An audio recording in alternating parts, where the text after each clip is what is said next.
नाज़रीन अस्सलाम वालेकुम। इस सिलसिलेवार टॉक शो गुफ्तगू में आप सबका फिर एक बार खैर मक़दम है। मैं आपका होस्ट अब्दुल ख़ादर आपके रूबरू एक अहम मौजू और एक ख़ास मेहमान के साथ हाज़िर हुआ हूँ। आज हमारे बीच मेराज फ़हीम साहब है। मेराज भाई आपका खैर मक़दम है। शुक्रिया। गुफ्तगू शुरू करने से पहले मेराज भाई का मुख्तसर सा तारुफ़ करना चाहूँगा। आप एक सीरियल एंटरप्रेन्योर है और आपने इंडिया में सबसे पहले coding boot camp the hacking school आपने शुरू किया था और आप करेंटली एडवेंचर पार्क के सीईओ है।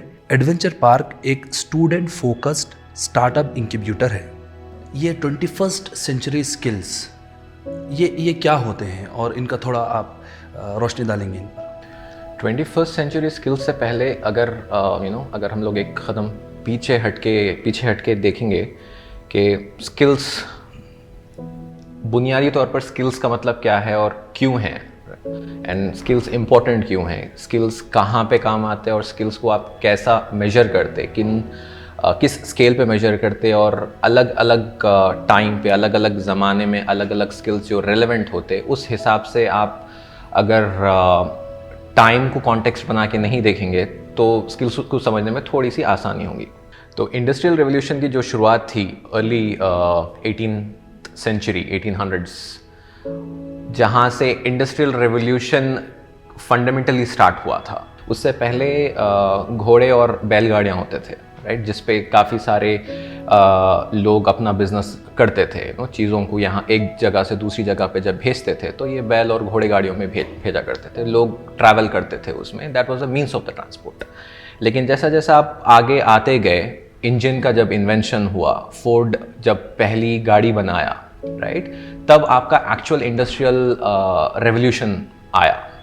इंडस्ट्रियल रेवोल्यूशन आने से क्या हुआ, काफ़ी सारे लोग मैन्युफैक्चरिंग यूनिट्स सेटअप करना स्टार्ट करे। मैन्युफैक्चरिंग यूनिट सेटअप करने से प्रोडक्शन बहुत बढ़ गया। जब प्रोडक्शन बहुत बढ़ गया तो प्रोडक्शन इंडस्ट्रीज में जो लेबर की ज़रूरत थी वो बढ़ गई।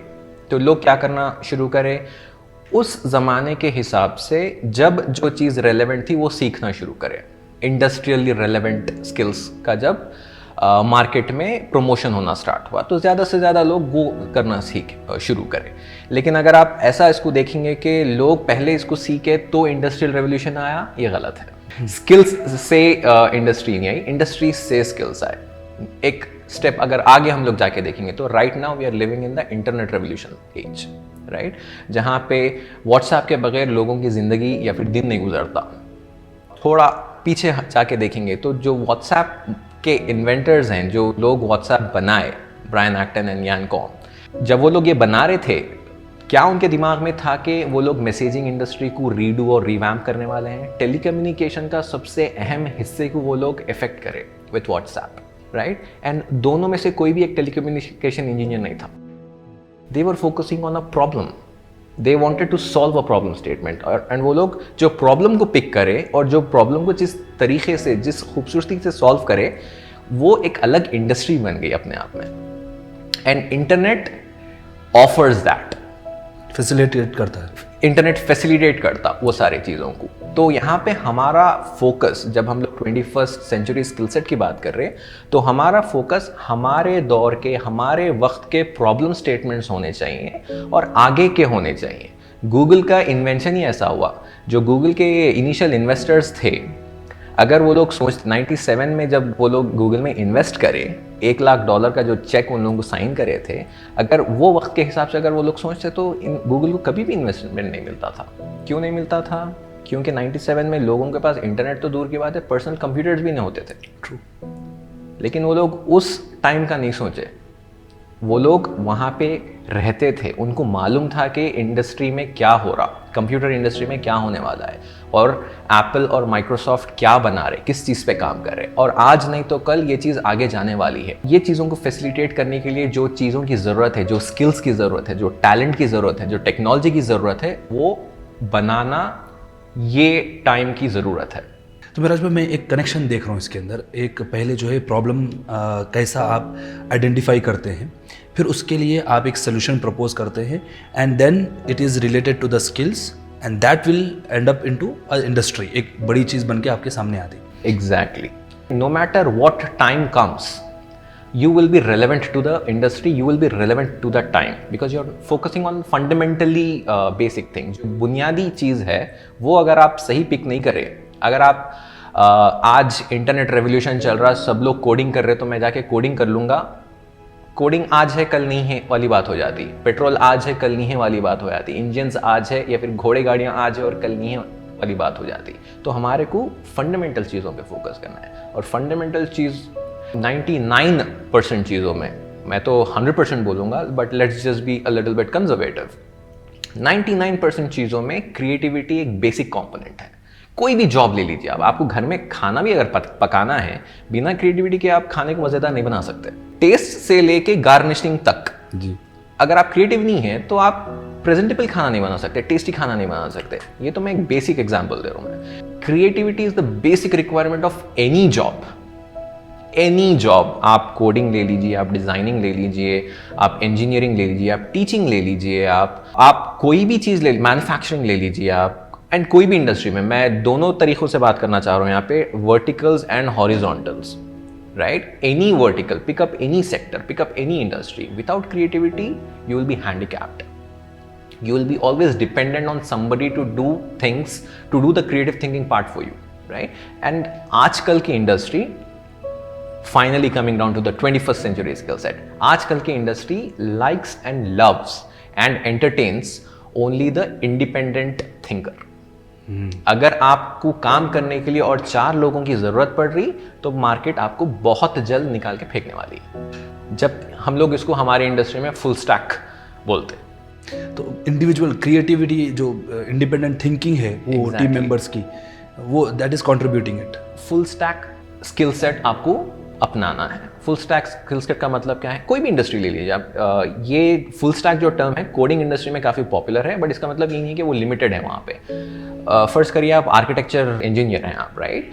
तो it will help if you are structural engineer, it will help if you are, if you have the designing capabilities, if you have an eye for, designing, it will help अगर आपको building materials की understanding है, it will help अगर आपको, market की understanding है, बनाने से लेके बेचने तक आपको वो understanding होना ज़रूरी है, उसको हम लोग full stack engineer बोलते हैं। एक बात आपने कही क्रिएटिविटी के ऊपर, एक स्किल, और कोई स्किल्स? क्रिएटिविटी, कोलैबोरेशन, कम्युनिकेशन, अपने आइडियाज़ कम्युनिकेट नहीं कर पा रहे, अगर आप जो आपके जहन में है और जो आपके दिल में है वो कम्युनिकेट नहीं कर पा रहे, नहीं मेरे को मालूम है बट मेरे को बोलने नहीं आ रहा वाली जो बात होती, वो अगर हो रही तो आप बहुत जल्द मिसअंडरस्टूड होने वाले हैं और बहुत जल्द आउटडेट होने वाले हैं।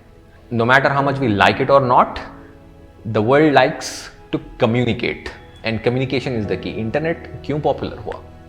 Internet communication tool, exactly, internet facilitated the whole communication part. लेकिन अगर हम लोग अंदर झांक के देखें तो भाई इतना बात करना किसको पसंद है?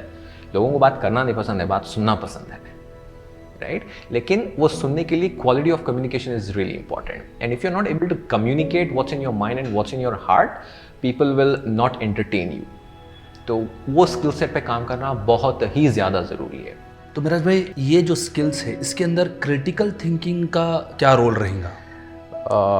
वेरी नाइस, मैं भूल गया था एक्चुअली। क्रिटिकल थिंकिंग वो एक अलग important component of the whole equation है, जिसके बगैर ये सारी चीज़ें इनकम्प्लीट हैं। प्रॉब्लम सॉल्विंग क्वालिटी या फिर प्रॉब्लम सॉल्विंग कैपेबिलिटी की जब हम लोग बात कर रहे हैं, एंड बच्चा जब पैदा होके बड़ा होना स्टार्ट होता, जब एक सराउंडिंग में जाता या फिर चलना सीखता, बोलना सीखता, लिखना सीखता, पढ़ना सीखता, सुनना और समझना सीखता, हमारा जो दिमाग है it learns to react with things, right? And जब हम लोग चीज़ों को एब्जॉर्ब करके उसका रिजल्ट सामने दे रहे, जब आप मेरे को सलाम करेंगे, मैं वालेकुम सलाम बोल के स्माइल करूँगा, right? That is also a component and a very small part of the ability to think critically. अब अगर हम कॉन्टेक्स्ट के हिसाब से, जैसे आप पहले बोले कि इंडस्ट्रियल रेवोल्यूशन के कॉन्टेक्स्ट में आपको कॉन्फॉर्मिटी, यानी कि अभी जो इंटरनेट रेवोल्यूशन आया हुआ है उसके अंदर जो है अपना ये critical thinking, you have to keep on asking critical questions of the things that has been this way, इसी तौर पे चल रहा है काम, तो इस पे एक सवाल पूछा जाए तो इज इट करेक्ट अगर ऐसा हम करें? बिल्कुल। I'll explain this with an example. WhatsApp is a beautiful example of critical thinking, right? सबके फ़ोनों में इंटरनेट आ रहा था, हम लोग 2012, 13, 14 की बात कर रहे हैं। अभी फ़ोन्स, स्मार्टफोन्स आगे थे मार्केट में। हम लोगों को ये सोचना चाहिए कि जब स्मार्टफोन लोगों के हाथ में आ रहा तो लोग इससे और क्या क्या कर सकेंगे। तो मेरा भाई ये 4 स्किल्स को हम एक तरफ देखते हैं, फिर हम जो है ना AI आर्टिफिशियल इंटेलिजेंस है, ऑटोमेशन है, उनकी बात करते हैं। तो how would you draw that line? AI is eating the world, लेकिन AI से पहले वी यूज्ड टू से software is eating the world. कोई ऐसा इंसान आज नहीं है जिसकी लाइफ में सॉफ्टवेयर टच नहीं करा, जिसकी लाइफ को सॉफ्टवेयर टच नहीं करा। लेकिन अगर आप जाके किसी को भी बोलेंगे कि सॉफ्टवेयर आप यूज़ करें क्या, तो वो लोग बोलते हैं कि मेरे को नहीं मालूम है सॉफ्टवेयर क्या है, जबकि WhatsApp is a software, it's a piece of software, right? Software का काम आपकी लाइफ को आसान बनाना है। वैसे हर किसी का काम किसी और की लाइफ को आसान बनाना है। एंड ये सारी चीज़ें, ये 4 स्किल सेट्स जो हम लोग डिस्कस करे थे, इसी के ऊपर फॉर्म होते हैं। कुछ भी बना लीजिए आप एक डॉक्टर होंगे, राइट? डॉक्टर के लिए भी ये सारे स्किल सेट्स कॉमन हैं, इंजीनियर के लिए भी ये सारी चीज़ें कॉमन हैं। आप कोई भी इंजीनियर हो सकते हैं, आप बायोटेक इंजीनियर हो सकते हैं, आप बायो इन्फॉर्मेटिक्स इंजीनियर हो सकते हैं, मैकेनिकल इंजीनियर होंगे आप, सिविल इंजीनियर होंगे आप, इलेक्ट्रॉनिक्स, इलेक्ट्रिकल, कोई भी इंजीनियर ले लीजिए आप। ये सारी चीज़ें बेसिक हैं। Now comes AI, artificial intelligence. Artificial intelligence का काम अभी तक हम लोग सॉफ्टवेयर से हम लोग थोड़े आदी हो रहे to automation and convenience. AI automation का नाम नहीं है। AI वो चीज़ों को करने वाला है जो चीज़ों के बारे में हम खुद नहीं सोचे। So now here I would like to talk about blue collar jobs and white collar jobs. Blue collar job सिर्फ मजदूरी का नाम नहीं है। ब्लू कॉलर जॉब हर वो जॉब है जहाँ पे आप अपना ब्रेन नहीं यूज़ कर रहे, सिर्फ अपने हाथ और पैर यूज़ कर रहे हैं। और अगर आप ऐसी जॉब में हैं जहाँ पे आप अपना ब्रेन नहीं यूज़ कर रहे, तो please be prepared, AI is going to eat your job. White collar jobs are the jobs that demands your critical thinking power, that demands your ability to communicate and sell your idea to people. White collar jobs are those jobs जहाँ पे you need, people's support. You will need, people to work with you on, something common. अगर ये नहीं है तो आपकी job blue collar job है, चाहे आप कितने भी हाई लेवल पोजीशन पे क्यों ना हो। It is going to be, you are going to be replaced.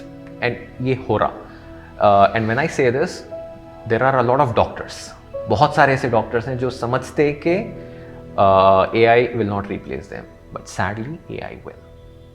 तो नाजरीन, हमने 4 C's पर, जो 21st सेंचुरी स्किल्स के नाम से जाने जाते हैं, उस पर हमने तबसरा किया है। और हमारे जो मेहमान हैं मेराज भाई ने खोलकर इसको वाज़े तौर पे बताया है। 4 C's है ये। कोलैबोरेशन है, क्रिएटिविटी है, क्रिटिकल थिंकिंग है और कम्युनिकेशन है। हम यहाँ पर एक छोटा सा ब्रेक लेंगे। ब्रेक के बाद हम ये स्किल्स अपने बच्चों में किस तरह हम पैदा कर सके, उस पर तबसरा करेंगे इंशाल्लाह।